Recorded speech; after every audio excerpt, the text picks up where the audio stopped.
Welcome into the PFN Bengals podcast. I am Dallas Robinson. He is Jay Morrison. Jay, you're back. You're back from your week of sun and music and fun and whatever else you did down in Florida. How are you doing today? Are you glad to be back in the PFN Bengals podcast?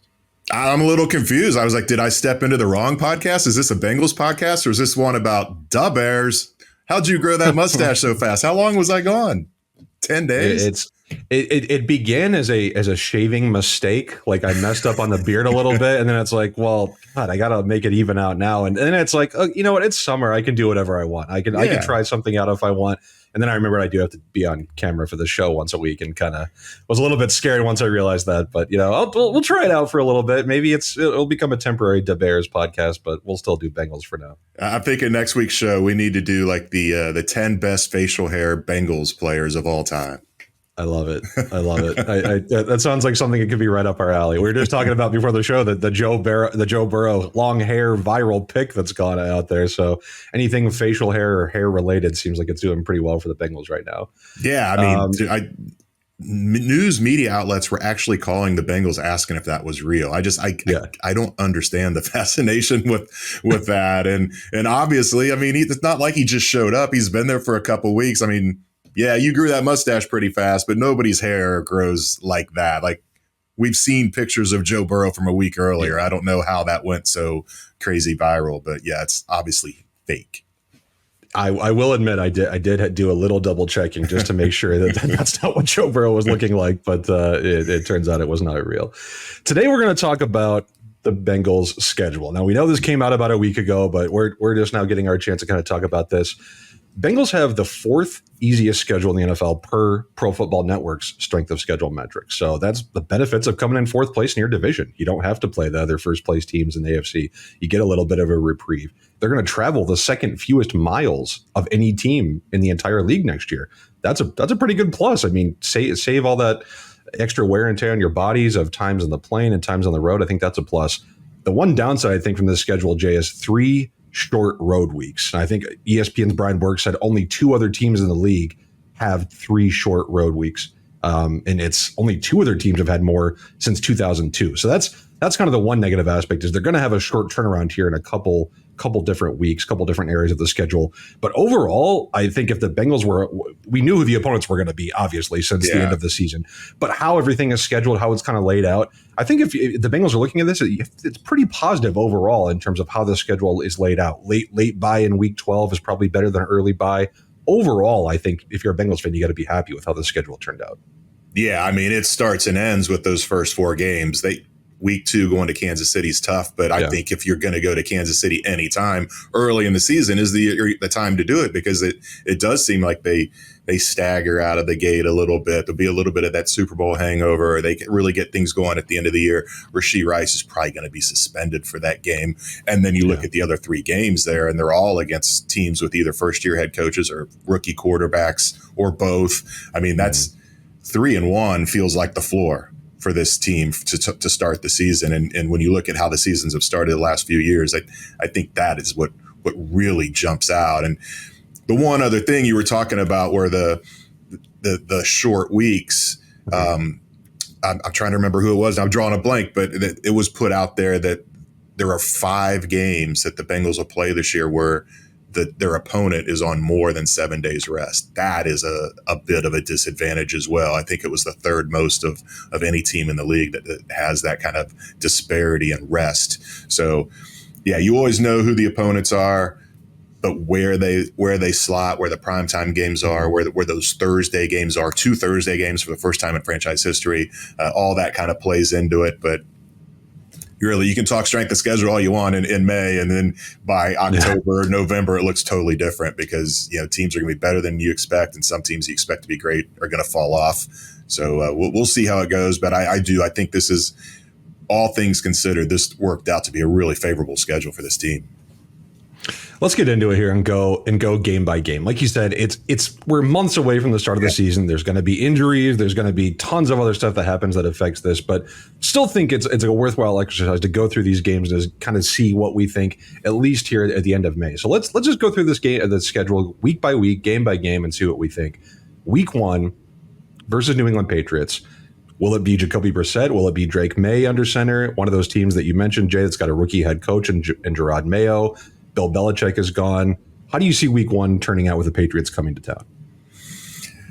I see the Bengals winning that game, but I don't know. That 9-point spread seems really big. And I wrote a story earlier in the week looking at how often teams are favored by 9 in week one, and the 67% of the time since 2000, the underdog has covered the spread. Now, the favorites usually win the game, but it's what you want. I mean, probably a quarterback making his first career start, definitely a rookie head coach making his first start as a head coach. It's a really similar parallel to where the Bengals were in 2019. They were 9-point underdogs going to Seattle for Zach's first game against a coach with that had been to a Super Bowl, won one, where Zach hasn't currently won one, but Bengals go to Seattle and lose that game by 1 point. Everybody thought they were going to get their doors blown off in that game, and all of a sudden you're like, oh, maybe this team's going to be a lot better than we think, and then they go 2-14, and it wasn't the case. But yeah, I think the Bengals should win this game, that week one game against the Patriots. But I would not bank on them just coasting. I mean, especially with we see how they've come out of the gate the last few years. I think that's going to be a big focus, and they're going to try to start fast. But it's just week one is such a wild card in the NFL, and I would pick a win, but I'm not picking a cover. Yeah, it's tough because, like you talked about, the way the Bengals have started these past couple of years, it does give you pause. Even with a team like New England that's projected to win among the lowest games in the entire league next year, it still gives you pause because you just don't know what the Bengals are going to look like.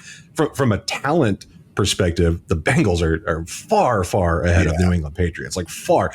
They still have some good pieces on defense, and that's what I'd be worried about, is that this is still a relatively good defense, but man, on offense, the weapons just aren't there. The offensive line in New England already is having some injuries.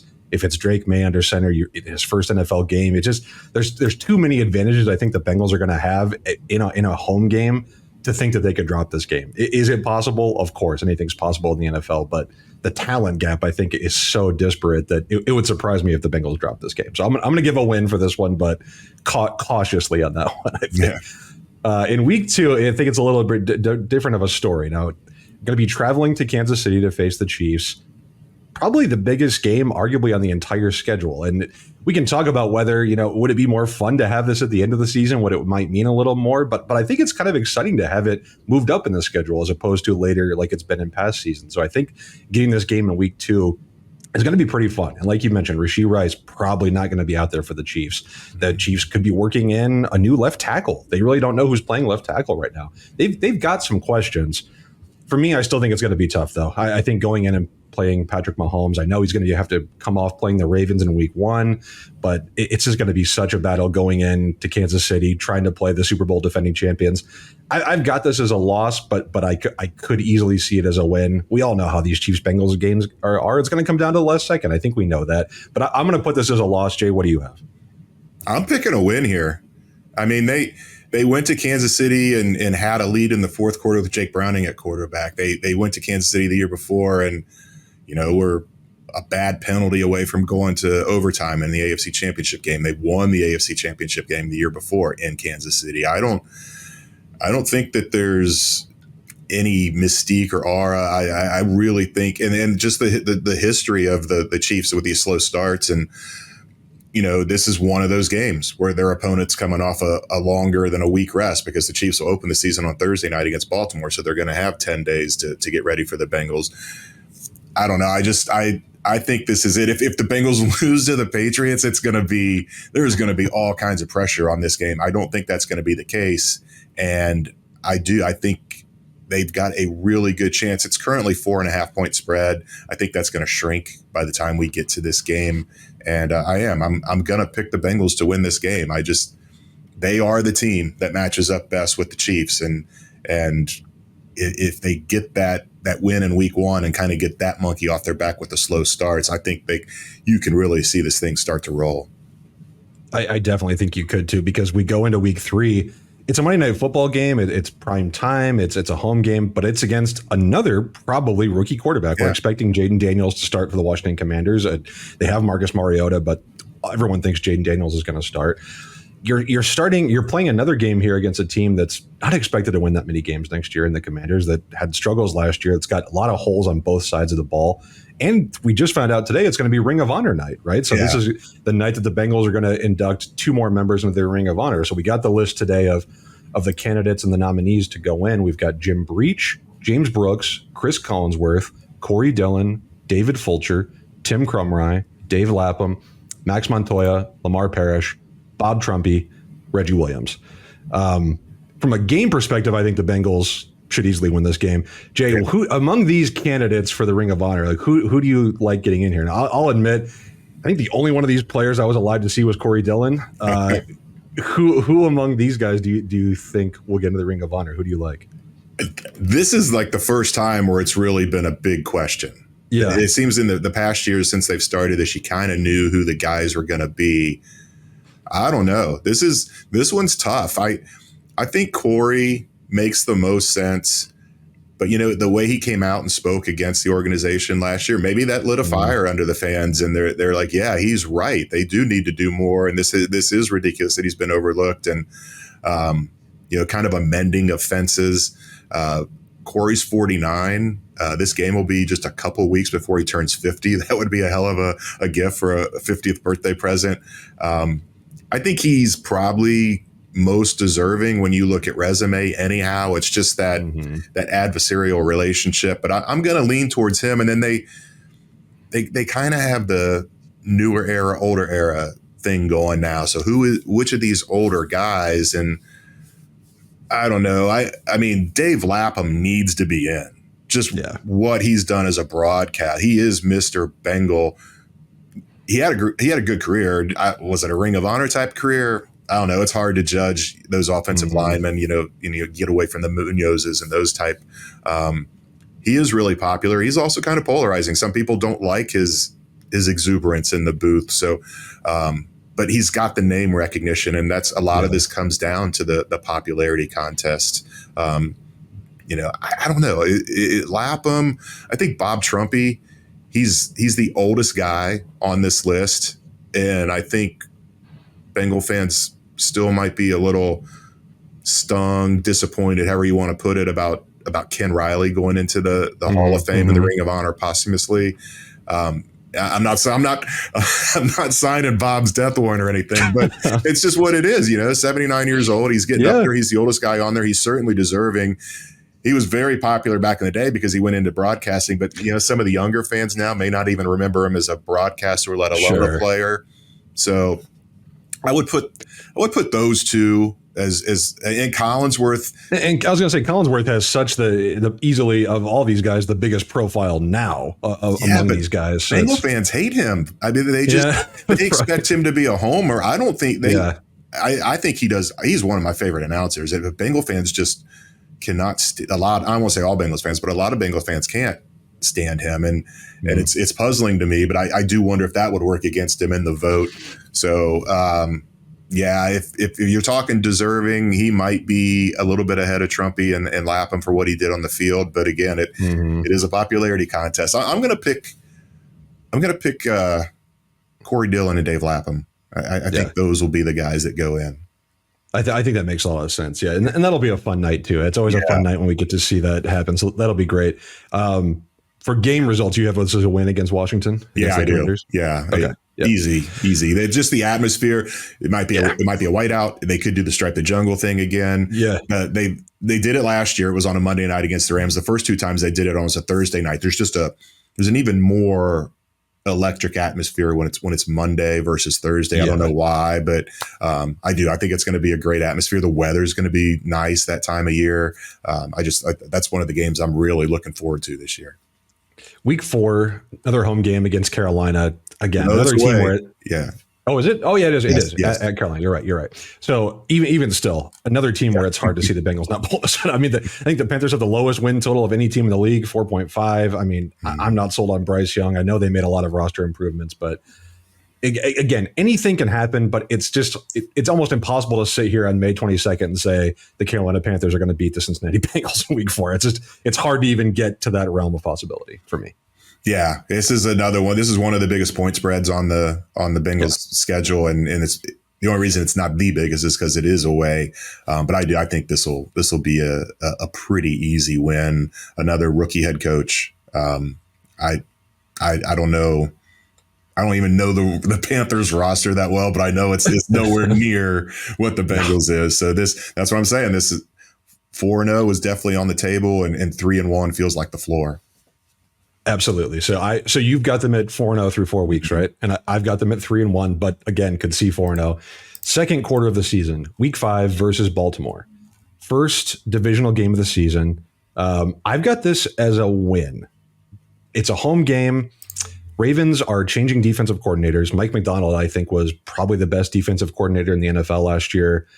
I don't know how that defense is going to look. Is it going to be as optimized as it's been the past couple seasons? The Ravens are also losing about 60% of their starting offensive line. They lost Odell Beckham Jr. They lost some of their running backs. I know they added Derrick Henry.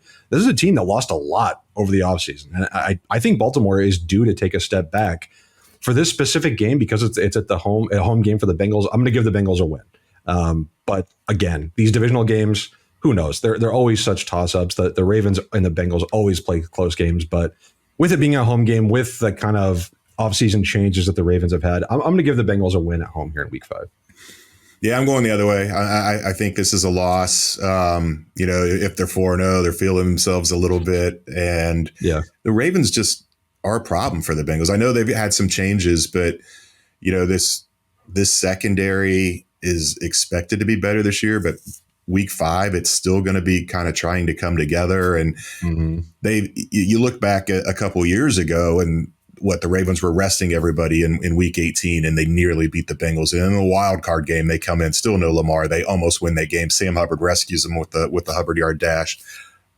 I don't know. I just don't think the Ravens are a good matchup for the Bengals. And even though it is at home, I've got the Ravens winning this one and knocking the Bengals to 4-1.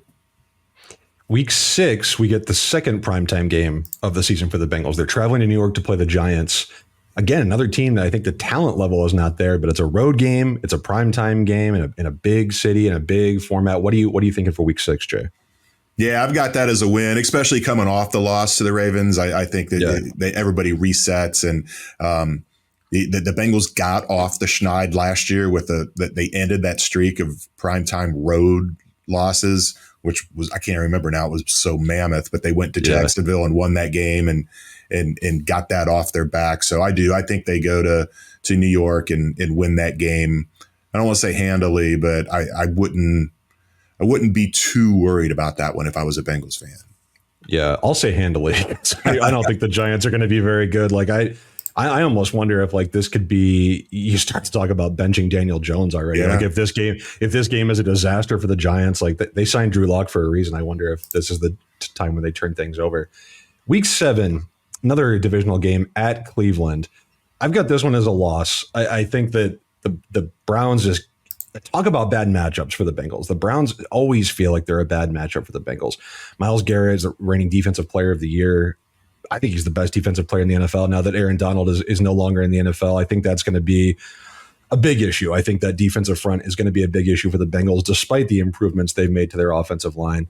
Browns offense is always going to be a question in my mind until Deshaun Watson shows basically anything. I mean, he was injured for most of last season, but even when he played, he was one of the worst quarterbacks in the NFL by almost any metric you look at. So it's kind of hard to even know what to think about this Browns team. I do think the roster itself is incredible. I recently did a ranking of every roster in the NFL, excluding quarterbacks. I had the Browns at number 2. Yeah. I mean, I think this roster outside of Deshaun is just stacked. It's just a question of how Watson's going to play. And I think a divisional game, you're coming off a Sunday night game. You're looking ahead to week 8 with the Eagles, which is going to be a massive game. You're traveling up to Cleveland. I just think this could be a tough one. So I'm going to go with a loss for the Bengals. Yeah, this is another off the schneid game for me. I've got the Bengals winning this. They have not. I don't think they've won in Cleveland since Zach has been here, and I just just the disaster that last year's opener was. And I'm with you. I think the Browns have a really, really good roster, but I just have a lot of questions about Deshaun Watson, and not just in terms of how well he can play, how close he can get back to his old form, but his leadership. I mean, does he have that locker room? And I don't know what the Browns' first 5 games are. I know they opened the Cowboys. I don't know where they're going to be at that point in the season, but I could see the season going sideways for that team early if Deshaun doesn't come out of the gate firing. So I win there. I've got the Bengals going 6-1.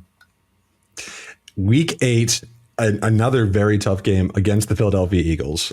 This is a home game, fortunately, but Eagles, I think, are going to be a pretty rebuilt. They've changed coordinators. They brought in Kellen Moore and Vic Fangio to run this team that kind of collapsed on both sides of the ball last season.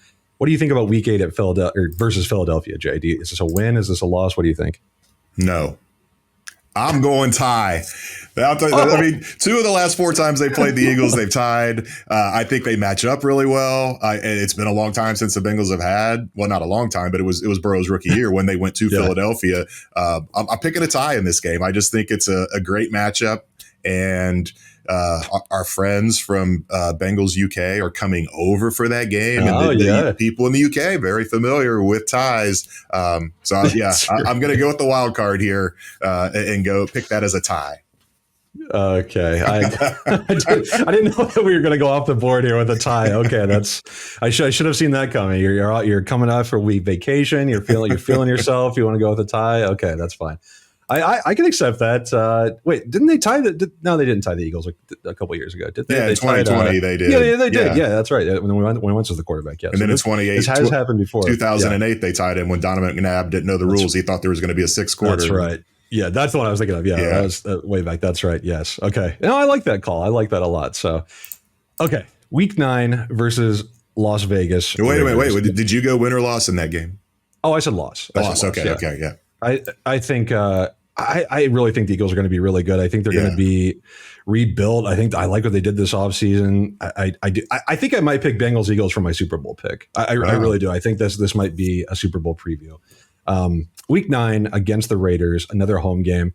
I've got this as a win. I don't think the Raiders are going to be very good. I think they're kind of like a secret candidate to get the number 1 pick next year. And they've got a good defensive line. They've got good receivers, but other than that, I mean, Gardner Minshew and Aiden O'Connell as your quarterback competition. I mean, that's pretty uninspiring for me. So I don't really care who's under center. I just don't think this Raiders team has enough to stack up with the Bengals. So I'm going to go with a win. Yeah, I think they win this game too. What's more interesting to me is I hope the Bengals do something to recognize Marvin Lewis coming back. I think enough time has passed. He's assistant on Antonio Pierce's staff, and I hope he gets. They're not going to announce him. They don't announce the assistant coaches, but I hope there's something that can be done to welcome Marvin back to Cincinnati. I know he left on not the best terms, never won a postseason game, but what he did for this franchise in his time here, he deserves something like that. I think it's going to be a cool moment to see him back in the stadium. Yeah, that's a great point. I hadn't even thought about that. And I wonder what they will do. You're right. I don't think they're going to have a big ceremony or anything, but something. And I think the Bengals, the fact that they've had so much success since he's left is probably going to help, kind of mend that fence a little bit, just because the Bengals are still not in that same kind of position they were when he left. And you're right. I mean, didn't win a playoff game, didn't necessarily take the Bengals as far as they wanted to go, but I think you could say it's hard to imagine the Bengals being where they are now without Marvin having been that kind of connective tissue between the Bengals of the 2000s and the Bengals now. He was kind of the bridge between those two disparate kind of entities. So I think you're right on that. Week 10, we got a Thursday night game here, another divisional game at Baltimore. I'm going to go with a loss for this one. I think I'm going to end up going 3-3 for the divisional games. I just think that the AFC North is so competitive that it's really hard to go any other way. I think that all the other 3 teams in the AFC North will be competitive.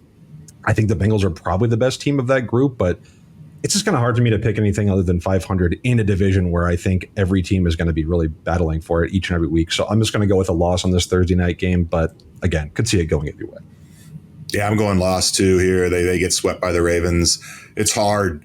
It's hard to win on the road in this division in primetime for whatever reason. It's hard to win on the division on the road in division period, but the primetime games especially. And then it's not just primetime, it's Thursday. It's a short week. I'm going with loss here. And I got a question, a Jay's Got Stats suggestion from a follower on Twitter, Lawrence Bissig.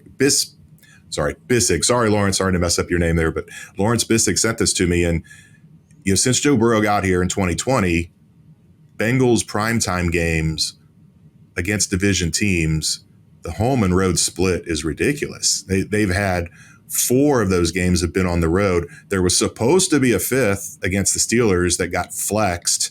And then even last year's Saturday 4:30 game was a standalone game. It was pretty much dark at kickoff. So that was like another primetime game. The only home game they've had is in 2020, and that wasn't even Joe Burrow. He was out by then. That was the Ryan Finley game. Right.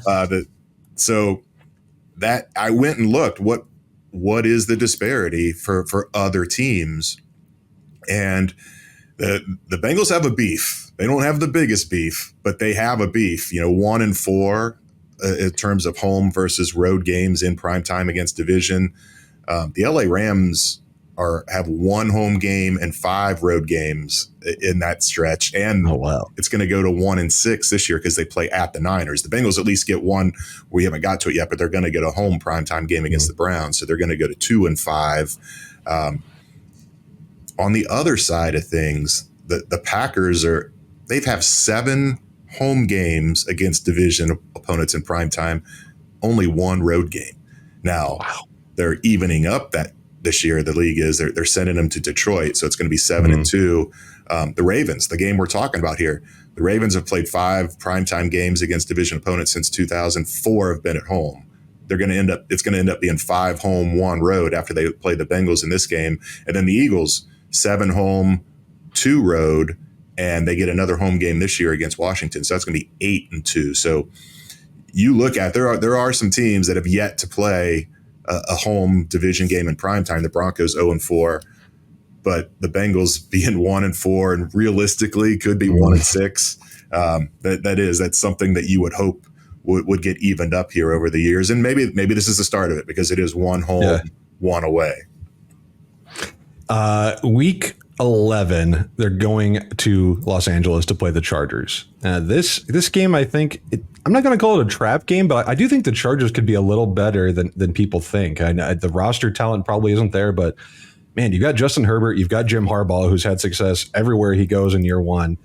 I'm still going to call this a win for the Chargers, but I do think this is a game that could be closer than many people think once we get to week 11.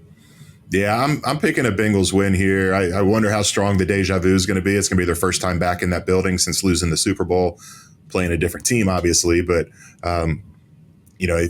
they'll have the little bit longer rest coming off the Thursday game against the Ravens. I'm not sure. I didn't look and see what the Chargers have the week before, but I see the Bengals bouncing. If they lose that game to Baltimore, I see them bouncing back with this game. And it'd be close. It's going to be a fun game. Herbert, Burrow always will be, but I'm going to give the Bengals a slight edge here and call it a win.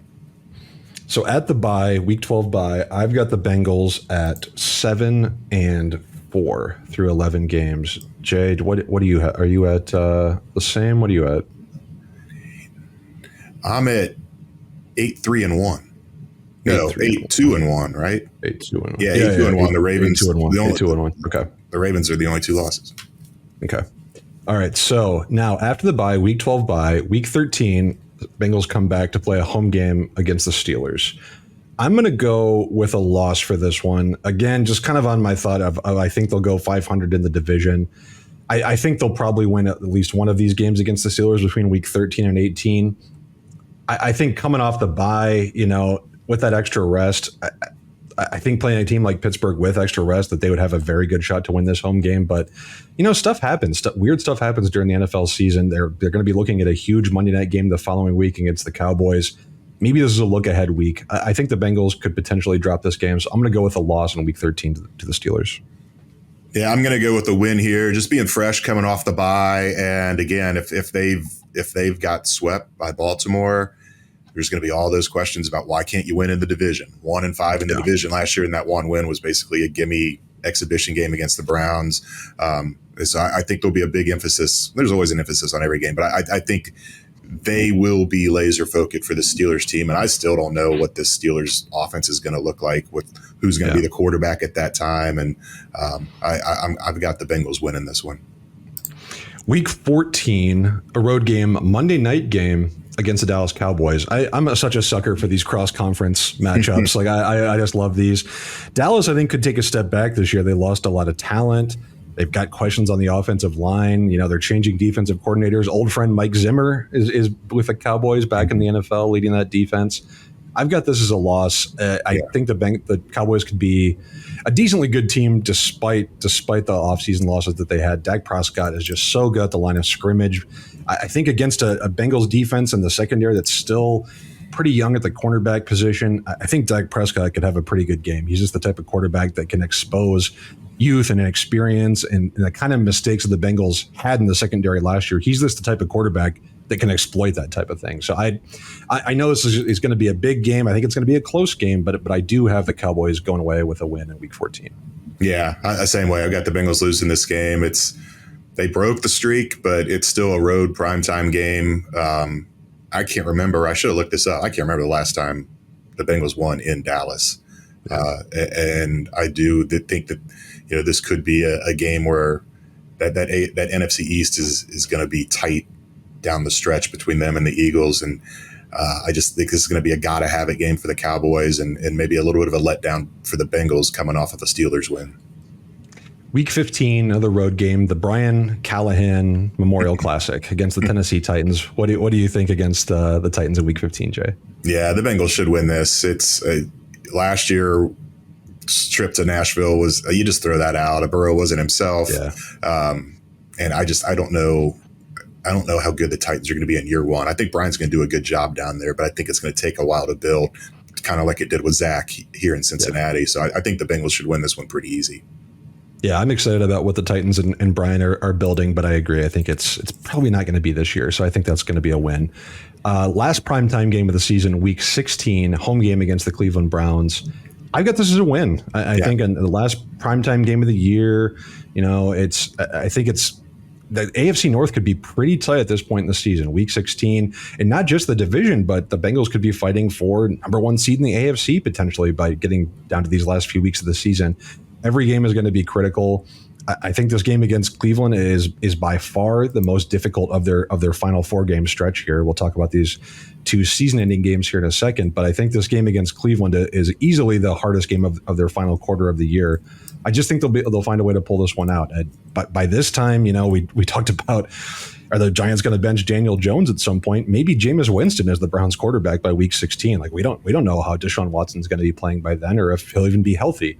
So we don't know what this Browns team is going to look like. But I still think the Bengals, depending on how the AFC is, like this is going to be a huge, absolutely huge game for the conference standings at that point. I think they'll pull it a win in primetime.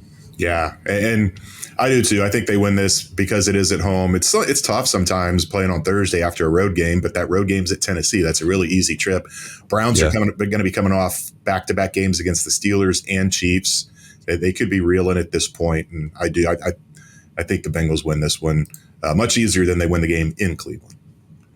Week 17, last home game of the season against the Denver Broncos, penultimate game of the year. What do you think against Sean Payton and company? Yeah, I'm not. I think the Broncos are a mess, and I don't know they're going to get it turned around even by the end of the year. This might be the easiest win of the season. This could be one for seeding. It's in line to be a primetime Saturday game, or even just a standalone Saturday game. It's one of 5 that are possibly in those 3 slots. So big win for the Bengals in this game. I mean, yeah, and you never know. I mean, rookie quarterback surprise. Maybe Bo Nix comes out and he's a perfect fit for Sean Payton's offense and got a decent offensive line. Like maybe they can do something, but I do think there are too many questions on defense. Bo Nix, I think, was clearly overdrafted, so I would agree. I think this will be a pretty easy win for the Bengals. So that brings us to Week 18, final week of the season. A lot could be on the line. They're facing another AFC North opponent in the Pittsburgh Steelers, and it's a road game. What do you think in Week 18? We don't know what's going to be on the line. Like, is it going to be number 1 seed? Is it going to be for the division title? I've got this as a win, but again, these division games, these road division games, anything could truly happen. What do you have, Jay? Yeah, I've got it as a loss because of that. They could be resting starters. They could have a seed already locked up. Not saying it's the Yeah, number one seed, but they could be locked into their spot. Steelers very well could be 8-8 and trying to keep that season, that streak alive of Mike Tomlin never having a losing season and trying to make it 9-8 at this point. I just think there's a lot that can happen in that game, and it is hard to win in Pittsburgh, especially that time of year. It's probably going to be a brutally cold game. Could even end up being a primetime game either on Saturday or Sunday night. It could be the season finale for the entire NFL if the Steelers are kind of in that spot where they got to win to get in. So I'm going to go with an L on this one. So I've got them finishing 11-6, and I've got them winning their last 4 games. So like against Tennessee, against the Browns and TNF, against the Broncos, against the Steelers, I've got them winning all 4 of those to wrap up 11-6, 3-3 in the AFC North, 3-2 in prime time. Jay, what's your final record? You've got. Yeah, I got them at 12-4-1. Also 3-3 in the division. I didn't tally up the prime times, but. No, all good. Losing to the Cowboys and Ravens. Yeah, okay. So the same 3-2. Yeah. So I think we're in the same general ballpark there. I mean, again, it's so hard to do this early in the year. Like we could look back in November and be like, what were we thinking? You know, I mean, who knows? Week 8, Jalen Hurts might not be playing. You know, it could be Kenny Pickett that's starting for the Steelers. Anything can happen. That's how the NFL works. But generally, I mean, we see the Bengals as a double-digit win team. We see the Bengals as a team that should win 11, 12 games and be competing for not just the division title, but the top seed and the bye in the AFC playoffs. Yeah, I agree. I'd be stunned if they don't win double-digit games this year, and probably at 12 feels. I don't know. I should. What's the Vegas line have them at 10.5? That's a good question. I can look it up in a second. Yeah, that's a way to put you on the spot. I was just trying to think, but that sounds about right. You know. Yeah. I think they're on. I think that's where they are in DraftKings. Yeah, I mean this feels right, and it's easy to say because we don't know how injuries are going to play out, and if Joe Burrow gets hurt again in training camp or throughout the year, then this will change. But health provided, health assumed, I think this is the general direction we should be looking at for this season. And even if Burrow misses time, you know, if it's a minor injury where he misses a game or two, you feel really good about Jake Browning stepping in. Now, if absolutely. If it's a catastrophic season ender like it's been the last few years, then that's a different story. But yeah, I think this is much deeper. Yeah, and you feel good about Jake Browning keeping them afloat. He did it last year. I think he's unquestionably a top 10 backup league wide now, just based on what he did last year. So yeah, maybe top 5. Yeah, I think you've got to feel good about him keeping things afloat, even if Burrow goes down for a little bit.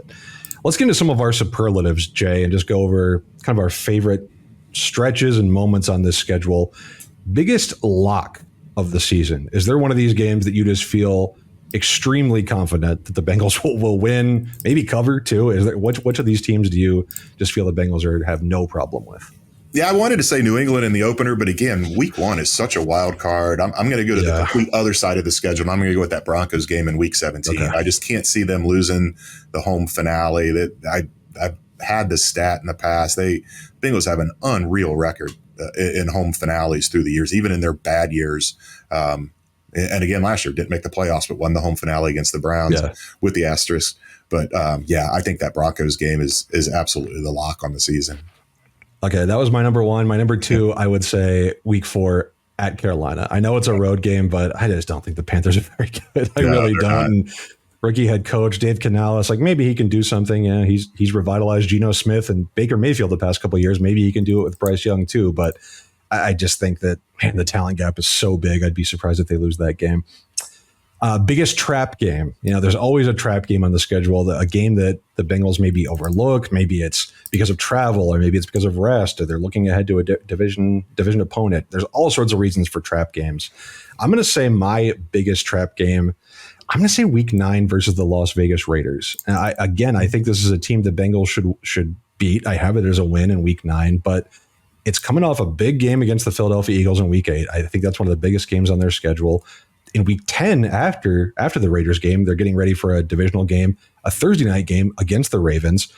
There's going to be a lot on their mind, I think, at this point. I don't think the Raiders are very good. I said that earlier, but you know, this is a game I think where you've got games on either side that you're worried about? And you saw this Raiders game. Do you overlook a little bit when Gardner Minshew comes to town? I could see it. The Raiders' defensive line with Max Crosby. I mean, that could have an effect against this Bengals offensive line. So I'll put the Raiders as just my potential trap game. Yeah, I'm going to go week 6 at the Giants. It's just road prime time. It's sandwiched between 2 division games where they'll play Baltimore and then they'll have Cleveland coming up after that.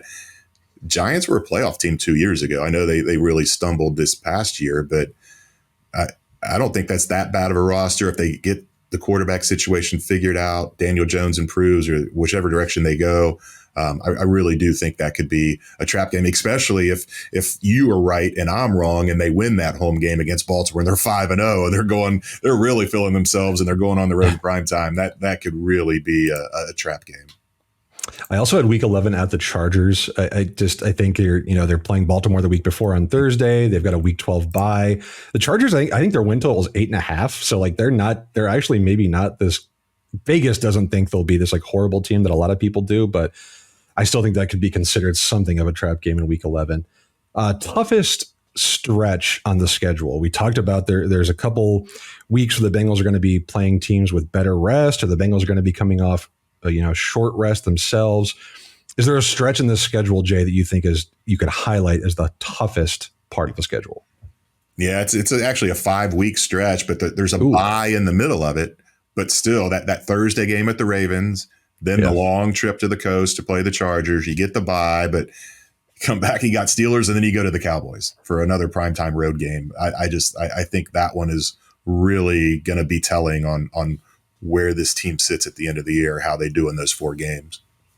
Yeah, mine involved some of those same weeks. I had weeks 14 through 16. You've got 3 games in 11 days, 2 of them on the road. You've got a Monday nighter in Dallas on week 14.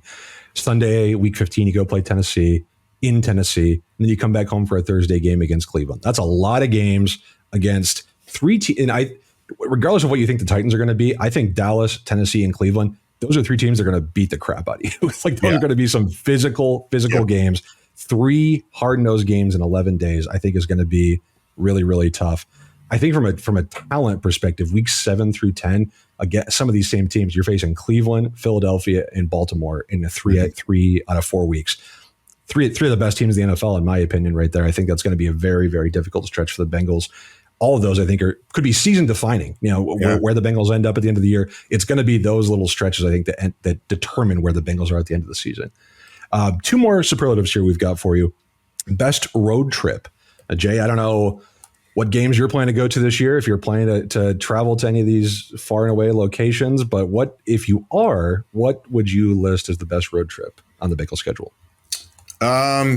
It's not a great schedule for road trips, actually. I think it's that Charlotte game in week 4.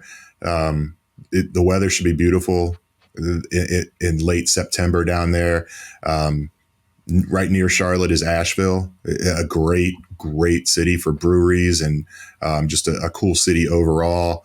If you like concerts, which I do, it's not a big name, but there are some options for all genres the night before the game. There's the old classic rock band America. If you like country, Lyle Lovett's in concert the night before. And if you like the hair metal, there is a Bon Jovi tribute band called Shot Through the Heart playing Saturday night in Charlotte. The other thing, Saturday afternoon, not on par with basketball, but there's the UNC Duke football game Saturday afternoon. Would be fun to attend. The only thing that Cleveland, October 20th, Christmas ale gets tapped on October 16th. So that always makes that an attractive one. And Dallas, I mean, the Mavs are still in the playoffs, right? It's the Mavericks and against the Timberwolves. Yeah, they could be opening up defense of their title. Jerry World is a sight to see anyhow. It's Monday Night Football. And then it's Sunday, 2 days before that game is the Big 12 championship game at Jerry World. So that could be, even if it's not UC, I don't think anybody expects it's going to be UC, but that could still be a fun game to attend without a rooting interest and just seeing 2 of the best teams in the Big 12 go at it. Nashville's always fun. but December kind of takes some of the fun out of that. Little Big Town country band is playing at Bridgestone Arena the night before the game. I looked, the average high in Nashville in December is 51. So it's not awful, but I would say probably Charlotte number 1, Dallas number 2. I'm still stuck on you said that America, the band, is going to be in Charlotte. I mean, we're talking way back here. We're talking horse with no name. Like, I mean, I'm almost buying my ticket to Carolina now for that game. That's incredible. Best road trip for me. Okay, I said week 11. I mean, Chargers, Los Angeles. Like, I'll go out to Los Angeles in week 11. Why not? There's tons of stuff to do out there. I'll take that any day. And then I had Nashville week 16. I wasn't, or week 15. I wasn't thinking about the weather. You're right. It's December in Nashville, but I've never been there. My wife went there on a work trip a couple years ago and still has not stopped raving about Nashville. So I'll put that on my list. I think that could be a fun trip too. Yeah, Nashville's a lot of fun, but it might almost be better that it's December, because when you go when it's warm, you can't even move on those sidewalks. It's insanity, and the bars are so crowded. But maybe that loosens up the crowd a little bit in December. All right, last superlative of the Bengals schedule for 2024: best primetime game. I'm going to go with Week 14. At the Dallas Cowboys. Yeah. I like I said, I just love these cross-conference matchups. I think this will be a really good game in Jerry World. Probably a lot on the line for both teams in Week 14. I think that's very, very fun. I had Week 16 in versus Cleveland. It's a home game. I think that'll be fun too. But I think all these primetime games, all 5 that the Bengals received, I think have something to offer. I think at least from an experiential standpoint, from a competitive standpoint. But I would say Week 14 at Dallas is probably going to be the one I'm looking forward to the most. Yeah, I'm going Week 3 against Washington. Just the weather's going to be really nice. Monday night just has that special feel, the Ring of Honor. They should win the game pretty easily. It's either going to be the White Bengal or if they might do Stripe the Jungle again, like they did last year against Buffalo, which was a fantastic visual, let alone atmosphere.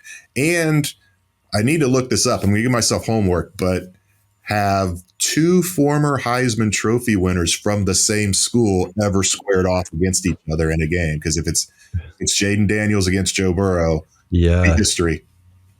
That's a very good question. Yeah, that's an excellent question. I don't know, but yeah, that's something you'll have to look up. You have the tools to do that. You could do that. So I'll be looking forward to that answer. That is pretty much all we've got. I mean, so we think the Bengals will be good. I don't think that's any breaking news here on the Bengals podcast. Like we think they'll be pretty good. And I think the schedule. There's so many ways to look at the schedule, but I think overall, I think it's pretty favorable to the Bengals. Just the way it starts out, the way it ends, the late bye. I know there's some issues with rest, but overall, I don't think that the Bengals could have gotten much more lucky with how the schedule plays out. And I think health assumed they will probably have a pretty good run going through the schedule. Yeah. And the rest thing is a big deal, but I always remember, Marvin Lewis just used to get so angry at that question about, saying, oh, a team coming off a bye had more time to prepare for you. He's like, no, they go and do things out of town. They're not preparing for it's not an extra days of practice. It is rest. That is a big part of it. But that stretch, the 3 in 11 days thing is not ideal. I did look, like no team has been asked to do that since 2018, and the league is asking 9 teams to do it this year. It's insane. So much for health and safety. But I do. I really think that this is set up well. You keep number 9 healthy, and this could be another special season for the Bengals. Agreed. That is basically our show. Anything else, Jay, before we sign off? I think we'll be back next week to, I don't know what we'll talk about. We've got some fun stuff planned for the summer, maybe some guests, as the off season progresses, but anything else before we sign off for today's episode?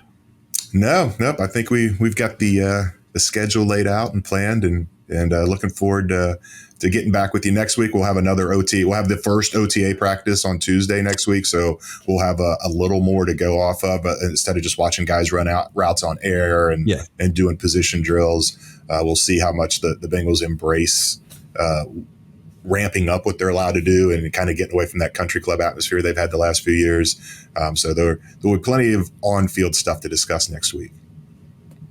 Thanks everyone for listening. Come check out all of Jay's Bengals coverage at Pro Football Network. Come check out my general NFL coverage, everything we're doing. We're doing lists. We're doing a lot of rankings this summer. You know, it's evergreen season. We got to go back and do all the rankings and all the fun stuff. So we're doing a bunch of that.